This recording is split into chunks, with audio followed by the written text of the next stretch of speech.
Saya terus panggil anggota saya ada lebih kurang 100 orang lebih dalam koridor tu, dan saya terus membuat latihan, itu latihan fizikal dulu. Saya nak pilih orang yang betul-betul fizikal. Walaupun 69 komando ni, nak masuk komando 69 ni memang dah pilih kelas, tapi untuk tugas itu saya nak pilih lagi, nak buat satu pemilihan kelas supaya orang-orang yang terlibat tu betul-betul dapat menguasai keadaan di sana. Pengorbanan daripada tentara askar Malaysia ya guys ya, untuk istilahnya menyerang ataupun menghabiskan para pengganas ataupun penjajah ya guys ya. Saya pernah terlibat banyak operasi masa keadaan komunis masih aktif. Ada maklumat mengatakan komunis Melayu beroperasi kawasan itu. Kumpulan kami komunis 3 Petrol, iaitu 18 orang. Kumpulan komunis 40 orang duduk atas bukit, kita serang. Dan ini memang bukan kaleng-kaleng lagi ya guys ya.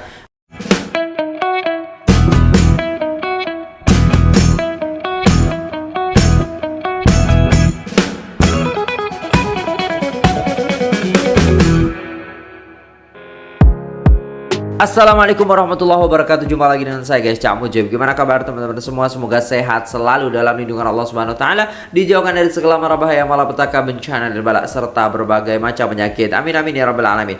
Oke guys, kali ini kita akan reaksi sebuah video yang di-request oleh teman-teman sekalian di Instagram ya guys ya, berkenaan dengan jasa ya daripada Komando Malaysia, dan ini adalah kisah sebenar yang perlu kawan-kawan tahu, dan tidak semua orang tahu tentang kisah ini. Tanpa berlama-lama, kita dengar cerita sebenar daripada Komando Malaysia. Jom kita tengok videonya bersama. Jangan skip videonya agar supaya tidak ketinggalan cerita menariknya. Terima kasih. Let's go. Saya Muhammad Noor bin Razak, dilahirkan pada 31 bulan Julai tahun 1949 di kampung Batu Empat, Jalan Jeniang, Gurun, Kedah. Rizal Ali ni dia seorang bekas tentera Filipin, dan dia juga pernah bertugas dalam pasukan khas tentera Filipin. Rizal Ali nama dia. Dia ada adik-beradik Rizal ni ramai, Rizal Brothers. Dia sebenarnya di Zamboanga tu, dia ni dianggap sebagai seorang tokoh pemimpin tu, dan dia telah membunuh seorang Datuk Bandar, dan dia telah ditangkap dan dibicarakan dalam mahkamah tentera. Masa perbicaraan tu, dia telah berpakat dengan kumpulan dia. Mereka berjaya melarikan Rizal Ali kepada mahkamah, dan dia telah juga menembak mati hakim yang membicarakan dia tu. Dia lari keluar daripada Filipin, dia masuk di Sandakan, dia buat satu kampungan kumpulan dia. Lepas tu dia buat aktiviti nyelundup, peras ugut. Dia telah terlibat dengan satu kes pembunuhan seorang anggota polis Marin Sandakan. Jadi dia dikehendaki lah. Dia juga dikehendaki di Filipin dan dikehendaki di Malaysia. Saya telah mendapat arahan daripada pegawai pemerintah saya masa tu. Dia panggil saya ke pejabat, dia bagi saya satu file. Kau tadi file ni, dan saya hendak kamu sediakan satu pasukan untuk satu tugas khas di Sabah. Form satu tim, satu trup, maknanya 24 orang lah satu trup. Lepas dia terima arahan, lepas saya terima arahan tu, saya terus panggil anggota saya ada lebih kurang 100 orang lebih dalam koridor tu, dan saya terus membuat latihan, itu latihan fizikal dulu. Saya nak pilih orang yang betul-betul fizikal. Walaupun 69 komando ni, nak masuk komando 69 ni memang dah pilih kelas, tapi untuk tugas itu saya nak pilih lagi, nak buat satu pemilihan kelas supaya orang-orang yang terlibat tu betul-betul dapat menguasai keadaan di sana, ground di Sabah tu, dan dapat menukar dia orang punya fizikal dia tu supaya dia jadi macam bentuk muka orang Sabah, dengan keadaan rambut muka dah lama-lama kita training. Jadi saya buat hari-hari, saya buat non-stop, termasuk latihan renang, latihan di air, latihan berlari, latihan mat reading, latihan jalan malam, semua saya buat. Dan last kali saya buat latihan di Kuala Sepitang selama 2 minggu, latihan di laut, macam mana nak buat serangan di laut. Saya arah dia orang buat dan saya sendiri buat. Saya bukan arah, saya suruh dia orang buat tak. Saya arah dan saya sendiri buat bersama-sama mereka. Kalau kata saya kata bumping 1 kali, saya akan sekali bumping 1 kali. Kalau lari 15 meter, saya akan lari dengan orang 15 meter. Masuk hutan, saya akan masuk sekali. Jadi saya akan buat sekali dengan orang. Memang arahan pertama membunuh target di sekian. Dan kita tengah buat penilaian tempat, riki tempat. Memang susah sikit lah nak masuk tempat itu, sebab apa? Pertama tempat dia belakang tu hutan bakau. Kita buat latihan di hutan bakau di Kuala Sepitang. Hutan bakau di Kuala Sepitang semua hutan bakau yang ditanam. Tapi hutan bakau di sana kan hutan bakau lama. Pokok-pokok dia banyak menjala-jala, akar dia banyak. Nak jalan susah. Keadaan tanah pun memang lumpur dia dalam. Jadi kita terpaksa sesuaikan dulu dengan keadaan tu. Rumah target tu depan laut, belakang hutan bakau. Nak approach ke depan susah, dia nampak. Approach ke belakang hutan bakau. Jadi kita kena study betul area tu, barulah kita boleh buat penilaian. Tapi dalam kita tengah buat persiapan tu, datang pula arahan supaya kita buat tembak secara sniper. Nak tembak secara sniper ni, kita nak kena tarik dia keluar lah. Saya lah yang akan jadi umpan. Kita pinjam satu bot polis, kita duduk tu, dan kita hantar deploy kita punya sniper masuk ke satu tempat yang boleh nampak dia. Tapi dia pandai, dia tak keluar-keluar. Puas kita musim-musim depan rumah dia tak keluar. Lalu dia keluar. Orang siapa pun lalu situ, orang awam ke, polis ke, orang tak kenal, dia akan kejar. Dia tak pergi masuk kawasan tu. Kira dia kawasan tu, kawasan dia. Dia yang kawal kawasan tu. Jadi orang tak mana ni. Pada masa yang sama pula, satu tim daripada Kota Kinabalu datang untuk buat negotiate dengan dia. Datang surat nak bincang, nak memujuk dia supaya dia menyerah diri. Dengar-dengar kata, projek dia pun tak berjaya. Dia orang balik. Akhir sekali, tiba-tiba dengar arahan, suruh batalkan terus projek tu. Batalkan, suruh balik. Yang jadi masalah yang sekarang, banyak sangat arahan. Dia pun bagi arahan. Di bahagian pun bagi arahan. Bahagian pun bagi arahan. Bagi arahan. Jadi tak tahu satu arahan mana saya nak ikut. Kita kata suruh balik. Okeylah, kami pun siap-siap nak balik. Tapi dalam pada siap-siap nak balik tu, KP Sabah Tuan Bakri Omar bagi arahan kepada saya diarahkan supaya menangkap hidup-hidup Rizal Alih. Dia kata saya boleh buat tuan, boleh saya boleh buat, tapi saya nak pastikan siapa yang bagi arahan. Saya nak pastikan siapa yang bagi arahan ni. Tak mau banyak sangat arahan, saya tak tahu siapa yang arahan. Dia kata arahan daripada KPN. Kalau arahan daripada KPN, saya nak surat daripada KPN. Besok tu KPN datang daripada Kota Kinabalu, telefon panggil saya, suruh jumpa dia kat hotel. Ini benda ni siapa pun tak tahu. Saya tengok tanda tangan KPN Rahim Noor punya arahan. Saya tengok okey Datuk, saya boleh buat, saya boleh proceed, tak ada masalah. Saya pun dah dapat waktu, saya pun balik. Jadi orang semua, anggota-anggota semua, pegawai semua buat persiapan nak balik. Kami pun memang kami hebohkan besok nak balik lah. Nak kelirukan musuh, nak kelirukan semua. Buat kami besok akan balik. Satu senakan tu, satu Sabah tahu kami akan balik. Yang tahu saya seorang lah. Saya akan buat projek lain. Anggota-anggota saya pun tak tahu. Dia orang tahu besok mereka akan balik. Siap pagi esok, pagi-pagi dia orang keluar semua barang-barang dia. Balik semua. Saya pun panggil dia orang. Okey, saya tanya dia orang, agak-agak kamu semua kamu puas hati tak tugas kita ni nak balik macam ni? Puas hati tak? Sekarang kalau ada arahan supaya kita tangkap target hidup-hidup, kamu setuju tak? Saya tanya. Mau lah cakap. Dia orang semangat. Orang kata orang dia semangat. Mau. Dia setuju supaya tangkap hidup-hidup. Kalau begitu kita hari ni tak jadi balik. Siap sedia untuk kita buat projek nak tangkap target hidup-hidup. Saya bagikan dalam kumpulan cut off satu, kumpulan esok kiri kanan dua, kumpulan esok pertama satu saya sendiri, dan kumpulan menyamal satu. Jadi 1, 2, 3, 4, 5 kumpulan. Bila dah benda tu dah diatur, dah buat rehearsal semua, besok tu pagi-pagi kita siap sedia nak masuk. Saya pertama kali masuk, saya nak masuk ke tempat dia tu, saya tak mahir lah jalan rumah dia. Ada HSB situ, dia mahir, dia selalu keluar.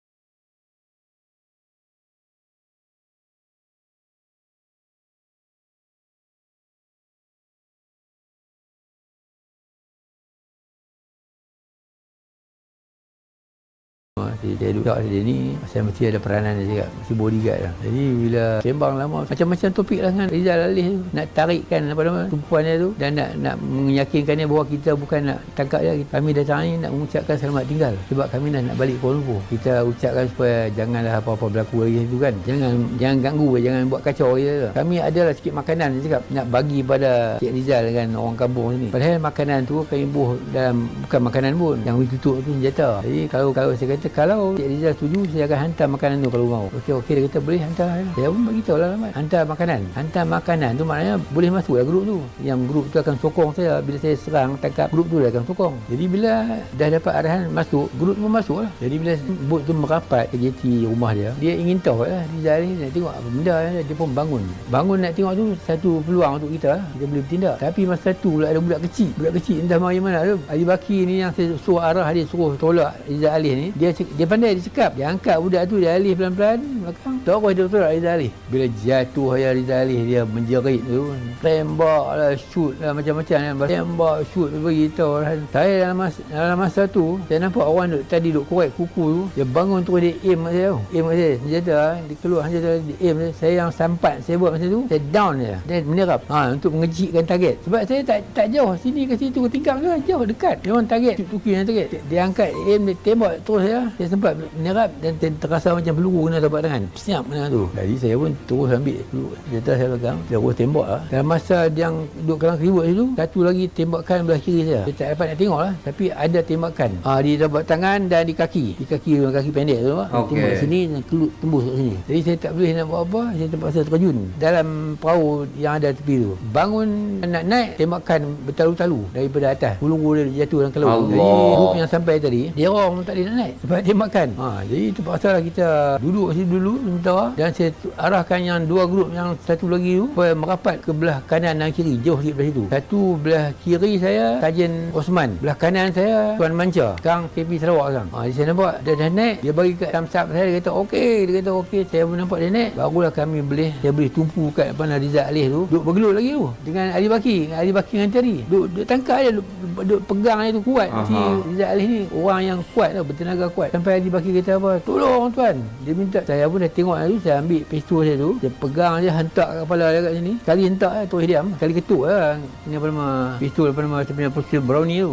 Terus Ali Baki mendapat tangkap dia, balut dengan jala jaring ikan yang ada dalam bot yang jatuh. Saya dah nampak dah boleh ikat, saya nak naik tadi tak boleh naik juga. Jadi saya turun terus, dia orang keluar dari kawasan tu nak bawa, sebab target tu kalau dapat terus tangkap, terus bawa keluar. Nasib baik masa tu sama bot SP datang angkut dia masuk dalam tu. Saya pun dah, dia orang tengok saya luka, dia orang kata dia hantar saya keluar terus lah. Rizal Alih ni dia memang cerita kononnya dia ni macam-macam ilmu kebal lah, ilmu boleh menghilang lah, ilmu boleh berubah jadi kucing lah, rimau lah, macam-macam lah. Dia dengar cerita dia, tak apa lah, dia ilmu dia buat je lah. Kita nak tangkap lah. Jadi bila kita dah tangkap tu tak ada pun jadi rimau ke, jadi kucing ni rosak tak ada pun ya. Encik Aziz dengan Encik Ismam tangkap bapak dia berjaya ditangkap, digari tapi dia rentap gari putus. Bapak dia tu kuat pun, badan tak besar tapi tough, badan macam orang Melayu kita lah, tapi dia teluk kan. Orang tu pula bekas tentera, jadi badan dia tough dan bertenaga. Yang berurusan MCE akan diterapkan ke sebagai inspektor, tapi sampai sini dia orang masuk saya bagi konstabel mata-mata. Sampai dapat mata-mata, saya duduk dalam konstabel selama 10 tahun. 1886 tahun 1999 saya masuk polis sebagai mata-mata. Tahun 1999 19 bulan 7 saya dapat pegawai khusus di KKB Kuala Kubu Baru. Lepas kursus tu saya terus ditukarkan ke berkursus di Marine Polis di Tampui Johor. Lepas di Tampui Johor terus hantar selekan. Saya masuk mata-mata tu, lepas rekrut saya dihantarkan ke Kelantan. Duduk sana 2 tahun. Masa tahun 72 tu saya minta komando. Masuk komando, buat ujian selection pemilihan, kena masuk pemilihan. Yang pergi selection dengan saya tu seramai 400 orang lebih yang pergi buat selection ujian nak masuk komando tu. Hanya yang tinggal 46 orang lah. Daripada 400 orang tu yang 46 yang tinggal. Jurulatih dia daripada SAS British. Dia hanya mental lah, endurance. Physical mungkin ramai orang boleh buat, ramai kuat, tapi tengah orang dia tak tahan torture mental, endurance dia tahan mental kurang. Tang tu banyak orang out. Dia nampak susah. Dia bila bertemu malas habis. Selection ni memang susah. Dia beritahu memang susah. Bukan semua orang boleh buat. Tapi untuk makluman ni Encik Faiz saya pernah terlibat banyak operasi masa keadaan komunis masih aktif. Ada maklumat mengatakan komunis Melayu beroperasi kawasan tu, terutama di kawasan Bambu, dan saya pernah terlibat dengan satu operasi menyerang handap satu kumpulan komunis ramai 40 orang. Kita buat projek Ambush tu dah 2 bulan lebih, tapi akhir-akhirnya komunis dah dapat mengesan kami.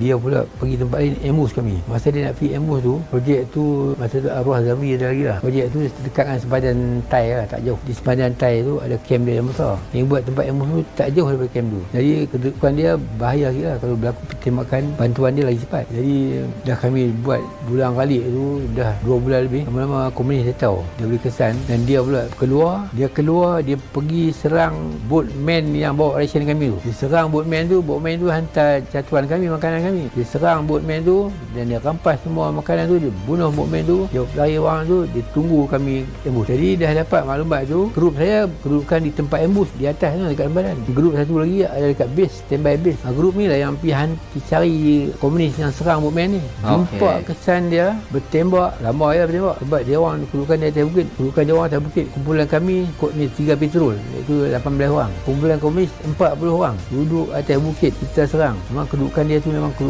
cantik lah. Tapi yang 9 ni kalau kata nak kata undur, yang dia tak undur lah. 18 orang, 40 orang. Tapi akhirnya komunis tu lari tinggalkan tempat tu, dan kumpulan yang 18 orang ni berjaya menawar balik tempat tu, dan juga makanan-makanan yang dia orang rampas dapat rampas makanan, senjata, mortar besar satu, mortar kecil satu.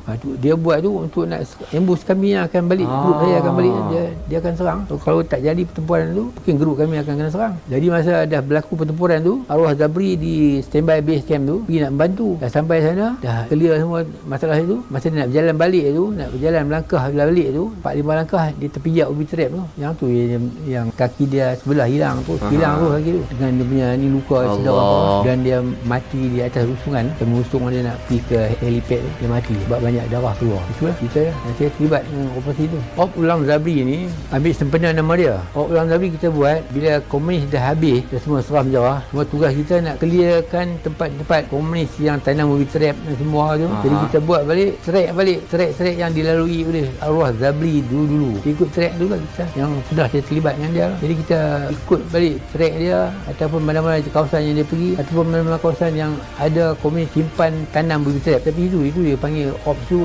Ulang Zabri. Ops Ulang Zabri. Wow. Latar belakang Deputi Superintendent DSP Muhammad Nur Razak dilahirkan di Kuala Muda, Kedah 31 Julai 1949. Beliau mula berkhidmat dalam pasukan polis pada 8 Jun 1969.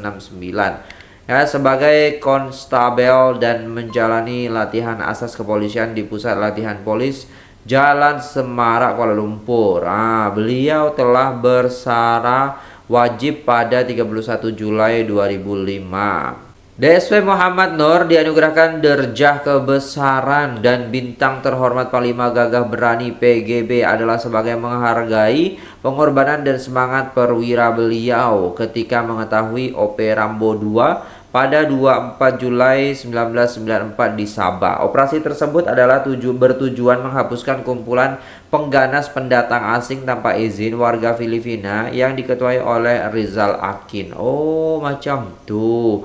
Rentetan daripada peristiwa tersebut, Sri Paduka Baginda yang di-Pertuan Agung ke-10 Tuanku Ja'far Ibni Almarhum Tuanku Abdurrahman telah berkenan mengurniakan anugerah derja kebesaran dan bintang kehormat PGB kepada DSP Muhammad Nur Razak pada 6 Jun 1996. Masya Allah, pengorbanan daripada tentara askar-askar Malaysia ya guys ya, untuk istilahnya menyerang ataupun menghabiskan para pengganas ataupun penjajah ya guys ya. Masya Allah, Allahu Akbar. Dan itu cerita sebenarnya seperti itu ya guys ya. Jadi di awal diceritakan bahwasanya ditembak 2 kali, dan itulah kisah sebenar komando ya guys ya. Dan di cerita terakhir yaitu kisah 18 komando lawan 40 komunis. Dan ini memang bukan kaleng-kaleng lagi ya guys ya. Memang pilihan daripada yang di-Pertuan Agung Raja pada masa itu memang terbaik ya guys ya. Al-Fatihah dihadiahkan buat Allahyarham Zabri. A'udzubillahi minasyaitonir rajim. Bismillahirrahmanirrahim. Alhamdulillahirabbil alamin. Arrahmanirrahim. Maliki yaumiddin.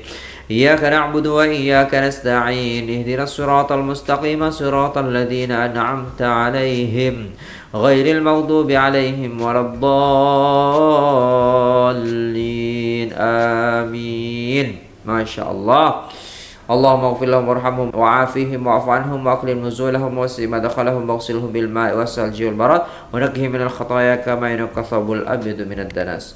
Power Pak Cik ni, orang lama ni memang respect lah. Alhamdulillah, terima kasih atas jasa bakti Tuan dan tim FET 69. Tuan sebaya ayah saya, dia squad 69 RPH, bukan FET 69. Oh, macam tu lah. Yang duk kata ATM ni makan tidur je, tolong tengok video ini biar aku faham. Jangan sedap mulut je nak sembang kari. Aduh, susah kalau ada netizen ataupun orang-orang yang ngeklaim ataupun melabeli ya kan sebuah organisasi, ala kerjanya cuma tidur makan. Nah, itu diambil, habis itu dikirim untuk operasi biar tahu dia. Nah, biar nyawa dia menghilang pun nggak apa-apa kan, karena dia memang sudah melabeli hal demikian. Saya emosi kalau ada orang seperti itu. Maksudnya adalah gini loh guys ya, nggak terus menerus terus berperang terus, enggak. Kalau berperang terus ya kita hancur guys ya.